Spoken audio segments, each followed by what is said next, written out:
ഇത് രണ്ടും ഞാൻ തന്നെ കുടിക്കേണ്ടി വരുമെന്ന് വിചാരിച്ചിരിക്കുകയായിരുന്നു. ഓ, ഇത് കുടിക്കാൻ ഇഷ്ടമല്ലാത്തൊരാള്.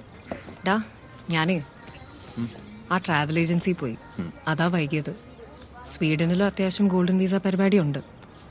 പക്ഷെടാ കിച്ചു, ഒരാൾക്ക് മിനിമം 1,00,000 യൂറോയെങ്കിലും വേണ്ടിവരും. അയ്യടാ, ഇവിടെ ഒരു സാധാരണ വിസയ്ക്കുള്ള സാധാരണ രൂപ സംഘടിപ്പിക്കാൻ നട്ടം തിരിയ. അപ്പോൾ ഒരു യൂറോയും ഗോൾഡും.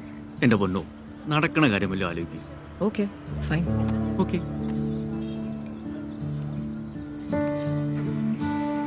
കല്ലു കല്ലു കല്യാണിക്കുട്ടി, സ്വീഡനില് ബീച്ചുണ്ടോ? മഞ്ഞ് മാത്രമല്ലേ ഉള്ളൂ. അവിടെയുള്ളവര് വടാപ്പാവും ഫ്രാങ്കിയും കഴിക്കുമോ എന്തോ?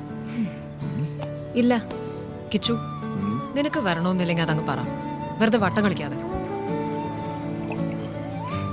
നിന്നെ എന്താ ചെയ്യാ? എന്ത് വേണേ ചെയ്തു.